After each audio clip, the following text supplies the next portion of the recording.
Please welcome Tom Bilyeu.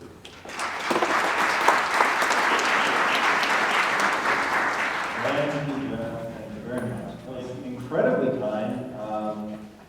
Got some slides. Okay, so Quest is really interesting in this context, and hearing Jeff talk about the collision of the old and new, it really makes me think about what we've done, what we were trying to do, what we were trying to mean, because at the end of the day, the reason that we've had this kind of astronomical growth is because of that concept of collision. So you take the incredibly old, I can't think of anything that's older, human psychology of what we love, what we like, what we respond to, what motivates us, what our drivers are at a neurobiological level, and then you combine it with modern technology and you can get something incredibly fast growing. But to really understand the story of Quest, you have to understand where we came from. So my partners and I, entrepreneurs, we had another company before this, it was a technology company. That company back in 2010 was named as the 42nd fastest growing technology company in North America. We were making money, we were winning awards, we were setting this beautiful conference room overlooking the Pacific Ocean. And I turned to my partners and I said, I'm completely miserable. There's got to be a better way. And we were living that cliche of money can't buy happiness, which is incredibly ironic because we're three guys that really understand the power of money. Money is the great facilitator. Money allows things to happen. And if you look at what Bill Gates is doing with the Gates Foundation, I think they're going to cure malaria. They're going to do it because they have access to resources. But at the end of the day, there's this other thing that humans have, which is passion, which is a desire for impact, which is to find meaning in their life. And that was the one thing that was really missing from us. So in many ways, Quest Nutrition is a reaction to our previous company, which was very much, we actually used to joke, this makes me a little uneasy now, but we used to joke that it was a child born to be sold into slavery. And the reason we said that was, it was like any other company. We were just going to build it up to a certain level of revenue, and then we were going to sell it off and move on to the next thing. And we thought it would take us a couple of years, and then that turned into 8.5 years. And somewhere along that time, we really realized that focusing on money wasn't giving us that sense of fulfillment. We weren't tapping into our love or our passion. So we asked ourselves a very simple and fundamental question. What would we do every day and love it, even if we were failing? And that question changed everything for us. Because once we started asking ourselves what really motivated us, it turned us inward. Instead of focusing on what we were doing, and that's one of the things people talk a lot about with Quest is, hey, they're a protein bar company. But we wanted to be more than that. We wanted to transcend that. We wanted to give people something that they could have a relationship with. Not just the product, but that they could have a relationship with the company. And if you guys know Simon Sinek, in fact, you know Simon Sinek. All right, if you don't know him, you're in for a treat. He wrote a book called Start With Why. It's an incredibly powerful book about finding the thing that motivates you. So for me, I was waking up every day not thinking about money. I was waking up every day thinking about my mom and my sister. So when you look at the massive impact, you would think that would be enough to get you motivated. But in truth, it's going to be something way more personal. And for me, it was my family and wanting to help them. And so that's where everything began. But we were tech guys. And we had lost sight of the humanity in technology. We had lost sight of technology's ability to allow us to connect with people. And that's what we wanted to refine. And we knew this was back in 2009 when we first started thinking about the company, that social media was coming on board. Everybody thought it was a big distraction. But we thought really what social media is a megaphone. It's nothing more than that. It gives you a chance to connect.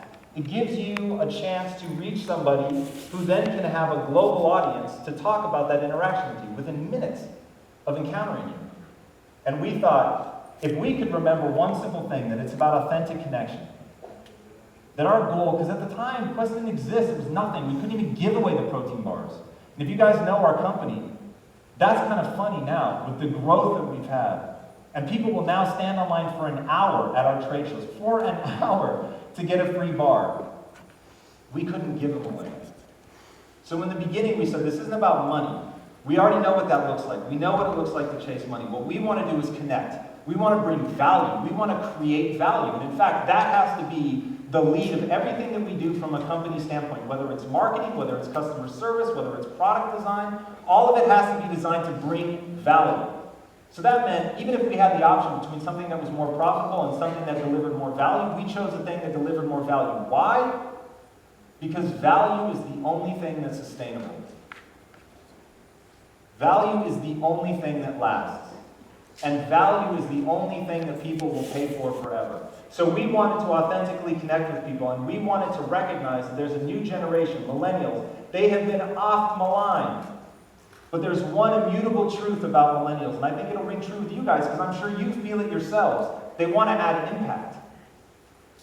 They want to mean something. They want to matter. They want to know that they wake up every day and they're contributing to a company that's trying to do something, or they're bringing value somehow in their life, to, even if it's one person. And how many times have you said that to yourself or heard somebody else say it? Even if I just help one person, it'll all be worth it. But what I love about this image, this is the mythology of a billionaire. He has all the money in the world. He's famous. He's rich. He's wildly intelligent. And what does he do with all that? He suits up in a suit of armor and he goes and fights against injustice and crime and tries to help people. Because that's that old that sits at the center of all of us, that desire to help the tribe, that desire to have meaning and impact, to do something great for others. And when you look at the human species, we're the only animal that can act in a cooperative as large as we do. And the way that nature has rewarded that is by giving us this massive rush of neurochemistry that makes us feel really good about doing really simple, beautiful things for other people. It doesn't need to be big. It can be as small as a protein bar.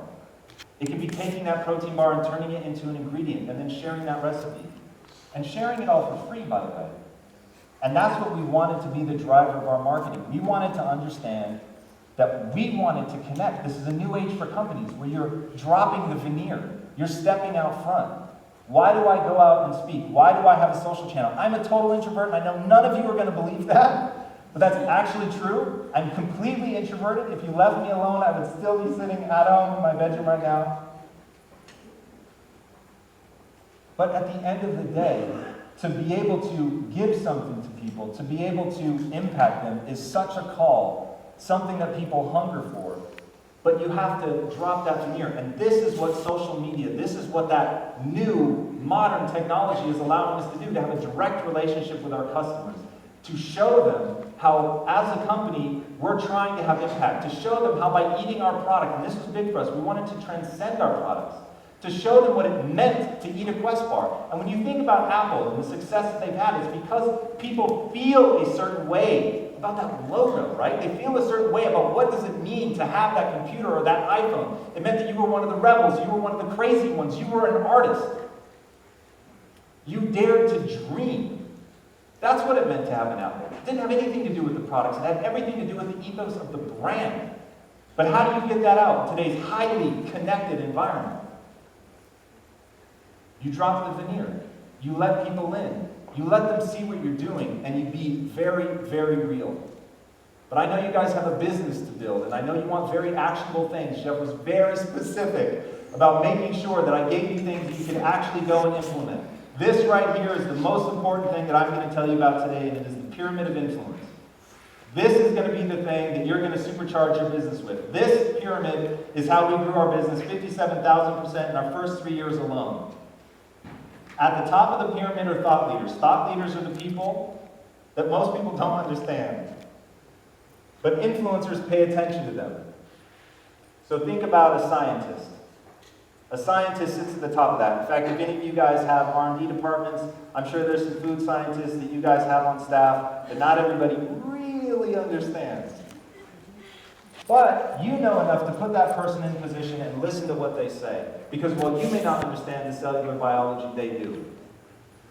And that brings us to the influencers. The influencers are the people that digest what the thought leaders say, and they turn it into something that's accessible. So think about the famous scientists. Think about someone like Bill Nye, the science guy.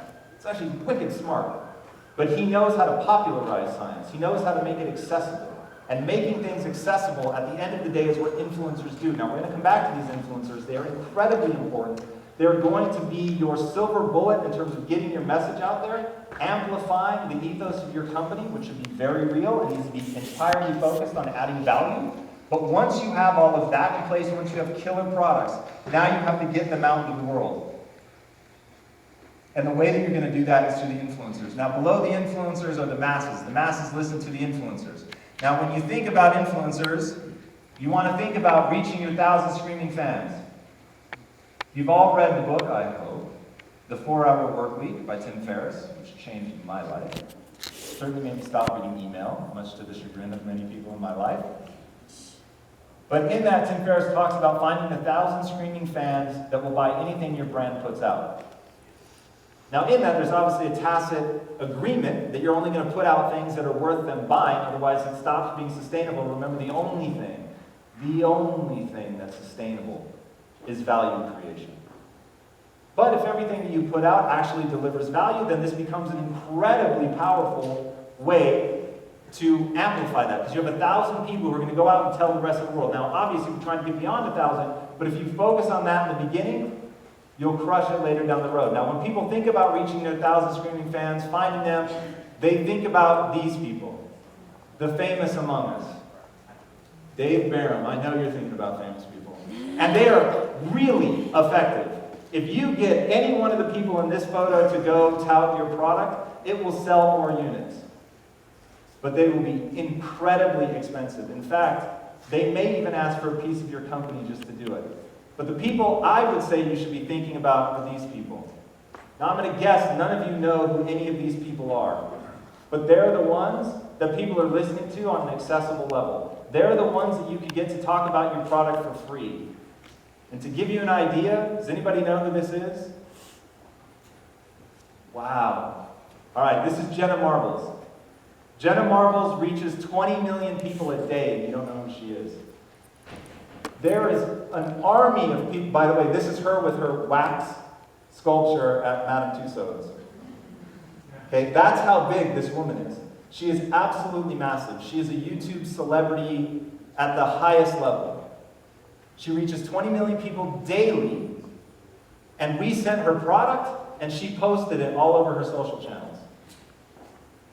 Just because we sent her product. Now, we always try to go above and beyond, so we also happen to knit some sweaters for her dogs with our brand on it, which she happens to be a fiend for her dogs, so we knew that that was probably a potential way to get her to really listen. But that was all stuff that we did for free. So understanding who reaches your audience, because you have to remember, if you aren't representative of your audience, then you need to find the people that are, and you need to identify those personas. Have you guys all played the persona game in your company? Who are we actually marketing to? At Quest, one of our primary personas is a millennial female. I am neither millennial nor female. So we had to really grow to understand where the millennial female is online, how I can reach her, who she respects, who she listens to. But when you identify those people, then you're able to transcend marketing and get into building a community. And at the end of the day, that's one of the most important things you should be thinking about as a marketer. Stop trying to market. Right? Super counterintuitive. We're actually going to, I know that this is a follow-up question that Jeff has for me, and I'm excited to go into it in detail. But don't market, build a community. Now, I know a lot of people are scared by social media. I was one of them. I used to be so paranoid about Facebook. I still, to this day, have a false birthday on my Facebook page. I get happy birthday wishes every year, January 1st, without fail, because that's what my Facebook account says my birthday is, because I was convinced someone was going to steal my identity if I put my real birthday on my Facebook page. But if you want to build this community, then you have to put yourself out there. You have to have outreach. And if it's not going to be you, if that's totally inauthentic for you, if you absolutely hate social media, fair enough. But find somebody in your company that loves it, that'll be good at it. People that grew up with social media, they don't have the fears and the insecurities that a lot of us may have. So find people in your company that can speak incredibly authentically to the community that you're trying to build, and then deliver value like your life depended on it. So in the beginning, we were writing letters to the influencers that we thought really would understand our product, that we wanted to talk about our product, and we would write these highly customized letters that showed them, we know who you are. We know what your value is. This is not, hey, I was scanning Instagram and I saw that you have 100,000 followers, and so I thought I would write to you. It's I get the value proposition that you make to your followers. And I believe that our product can help you, and that's incredibly, incredibly important. You have to identify what's valuable to the influencer. And once you identify what's valuable to the influencer, you can give it to them. Dog sweaters for Jenna Marbles, apparently, big value. The product that we sent her, she's very fitness conscious. That delivers value. Liking, sharing somebody's stuff, especially when you find somebody who's just beginning to build their community. You can deliver a ton of value just by supporting them, commenting intelligently, asking nice questions, sharing what they put. All of that stuff goes a long way. And a big thing, especially in our space, people just want to say that they're sponsored by you, even though the sponsorship is entirely product and nothing else. So, but finding out what's valuable to them, credibility. We got to a point early in our career where it actually meant something to a bodybuilder or a physique athlete to say, Quest sponsors me. Now, what did sponsorship look like? It was 2 boxes of bars a month. Right? For 24 bars, we were able to make that person feel supported. We were able to get them excited, to make them feel something warm about our brand, and to give them credibility to their fans. It doesn't always take a lot. It's just about identifying those people and delivering value. And then I'll encourage you guys to go above and beyond. Really invest in these people emotionally, personally. Find out what they're up to. We just had a woman, anybody know Grace Bonney, Design Sponge? She's an incredible human being. I encourage you guys to look at her. She just wrote a book called In the Company of Women. It was a very powerful book. We do a show called Inside Quest. She was a guest on that show. And just to thank her for being an incredible human being, being supportive of the brand. When she did a book signing and it came through LA, we took like 8 or 9 people to the book signing to just show love and thank her. So actually getting to know people, knowing what's important, knowing what they're trying to do in their life will go a very long way. And again, talking about that collision of old and new, I'm telling you stuff you understand. You already know this. I mean, this is how you build relationships in your real life with your friends. This is so fundamental to the human condition. That's how you know it's going to work. All right, it's important to recognize that social media is not the web. The web is very passive. People go consume content passively, somewhat invisibly. Social media is connectivity, authentic relationships. It's a give and take. It's back and forth. It's real-time, raw feedback. You will definitely get haters, I promise you. But listen, because they usually carry the most actionable items. They'll tell you what's wrong with your product, your service, whatever. You just have to be willing to listen unguarded. All right, the power of social. It's largely free, and in the beginning, if you guys are just getting your feet under you with social media, you don't have to pay for a lot of this stuff. A lot of these people are trying to build their following, and so if you reach out to them at that very opportune moment, they'll push and promote you as they develop their channel. It's real-time connection. The transparency is up to you guys. You have to really be transparent, communicate, admit to the things that you mess up. That's really, really important. Leverage the raw feedback. Make sure your community knows that you're listening, and understand that the different platforms have different personalities in and of themselves. So you're not going to act the same way on Twitter that you would on Snapchat. Right? Snapchat is uber young. It's fun and silly, and you can put funny little pictures and drawings and all that stuff, and that's going to be very different than something you do on LinkedIn. So you need to make sure that you treat them very differently. All right, this is critical. What if I told you that your customers hate your content? Your content has to be value add. If your content is designed to sell the product, stop immediately. If the content is designed to somehow push the community forward, like our recipes, customers started sending us recipes of ways that they were using our bars to create other things. And so we instituted a policy that we called mirror marketing. We wanted to mirror the customer back. We wanted to show them recipes to the extreme. We wanted to feature their own recipes so that they saw themselves, literally, their own post, echoed back with all the credit in the world, encouraging the community to do things with each other so that it could become this snowball effect of value. And that brings us to the last thing.